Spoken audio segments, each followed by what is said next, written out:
kafla 7 og það eru barnateikningar og það er svolítið gaman að spá svolítið í hvað er búið að skoða í sambandi við tilraunir og bara alls konar kenningur í sambandi við teikningabarna og hvernig þau tjá sig. Gildi teikninga myndir tjá tilfinningar barnsins og það er hægt að skyggnast inn í hugarheim barnsins í gegnum myndirnar. Og það eru ýmsir þættir sem þroskast hjá barninu eins og fegurðarskyn, sköpunarhæfni, samhæfing handar og sjónar, handlagni færni í meðferð efna og áhalda og form og hugtakaskilningur. Og þegar verið er að tala að þau myndir tjá tilfinningar og hægt er að skyggnast inn í hugarheim barnsins, að þá er búið mikið notað eins og í alls konar þegar verið er að reyna að hjálpa börnum, þá eru þau látin teikna mjög mikið. Til dæmis börn í stríðshrjáðum aðstæðum, þar sem stríð er í gangi, þau eru látin teikna myndir og reyna að tjá sína tilfinningar, því þau eru oft hafa lokast, en þau geta tjáð sig með myndunum sínum. Kellogg gerði stóra rannsókn og hann safnaði mikið af myndum frá börnum upp að 8 ára aldri. Og hann telur að það sé einhvers konar táknkerfi í fyrstu hreyfingu barnsins þegar það fer að ná sambandi við umheiminn. Barn byrjar á því að krassa, bara út allt, bara síðan fara þessi tákn eða krottákn að breytast yfir í eitthvað ákveðið táknkerfi. Og hann skiptir þessu í 6 stig. Það er krotstigið sem er 1 til 3 ára, forskemastig sem er 4 til 6 ára, skemastig 7 til 9 ára, byrjun raunsæis 9 til 11 ára, gerfi naturalismi 11 til 13 ára og gelgjustigið 13 til 17 ára.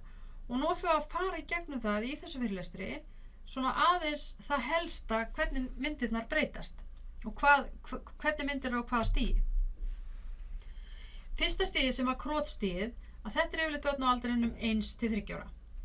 Og það er þrennt sem börnin fá út úr þessu kroti. Þau fá ánægju af hreyfingunni og það er athöfnin og það er myndin sem þau búa til. Og það er mjög algengt að myndinni líta út einhvern veginn eins og þessi mynd sem er hérna á glærunni.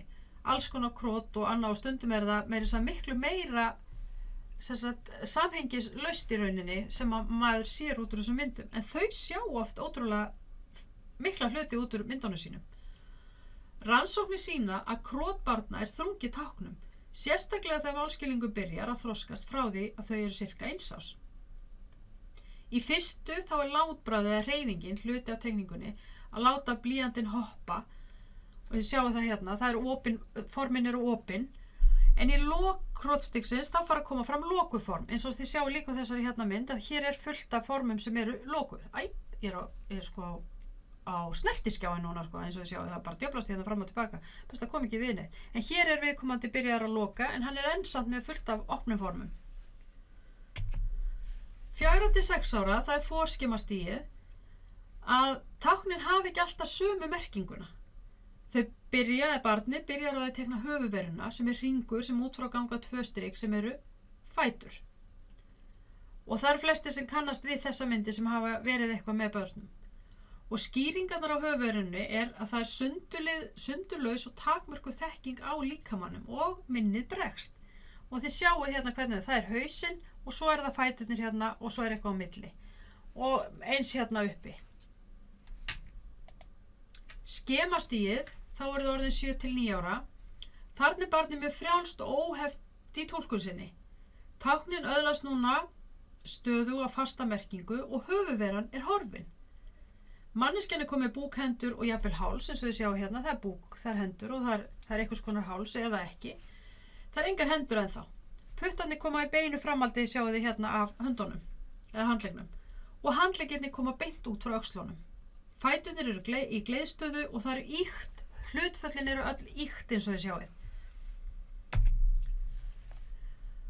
Seinna skemastigið, þá eru það sem sagt, þegar hún aðeins eldri, en þau eru enn á þessu sama stigi.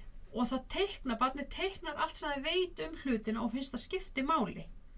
Og þetta er svona röntgenteikningar. Það er allt sem skiptir máli, það fær að sjást.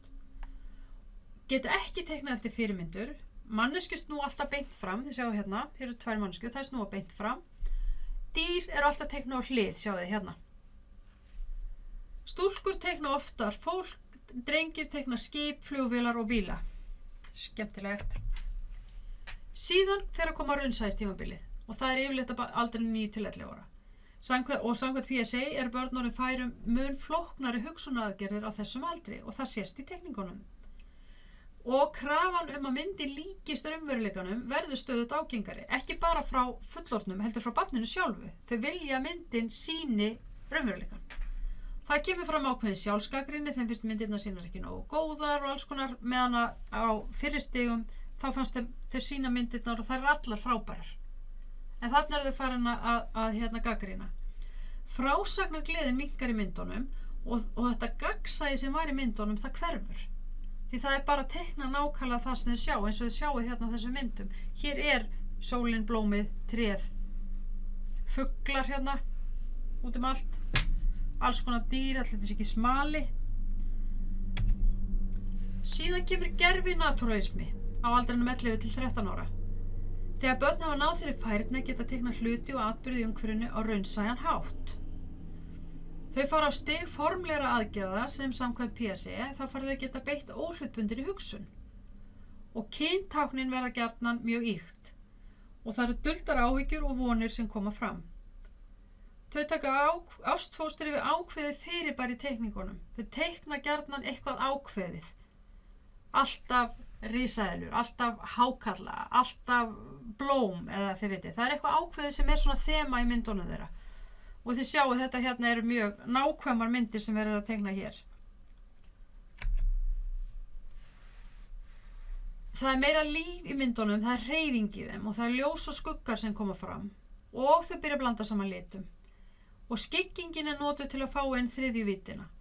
Og það mikilvægt í teiknikennslu að leggja áherslu á sjálfstæða hugsun og að kennari hvetji nemendurna til að tjá hugsanir sínar og upplifun í myndunum. Myndirnar eru líka útrás fyrir neikvæða tilfinningar. Síðan það gelgjuskeiði sem yfirleitt 13 til 17 ára. Að þar við komin á það stig að barn farið að endurskoða sjálfsmyndina. Það farið að taka sig út frá foreldrinu. Úlingurinn breytir oft stíl. Nota mismunandi leturgerð og skriftastíl jafnvel daglega því þau að reyna að finna sinn stíl og hvernig þau eru. Það reynt að fela sig á bak við skopteikningar til að leyna öryggisleysi og kvíða. Það mjög algengt að krakkar fara út í það. Það mjög ríkjandi andlitsmyndir. Ef þið skoðu myndir sérstaklega sem stelpur eru að gera, þá þetta áberandi andlit sem þær að teikna. Það ekkert endilega skrokkurinn allur en þær að teikna varir og augu.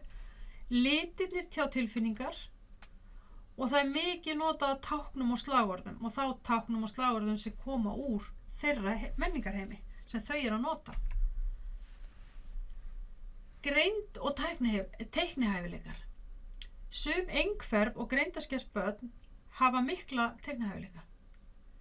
Börn sem teikna vel hafa betra minni á tvívítarformum og taka betur eftir atriðin sem vantar í myndir. Þau gleyma síður munstri og formum sem þau sjá hliðstætt tónlistarmönnum sem eiga erfitt með að ýta nýherðum lögum úr huga sér. Þau eru ég veit ekki hvort sem orðað það þannig að þau hugsa í myndum.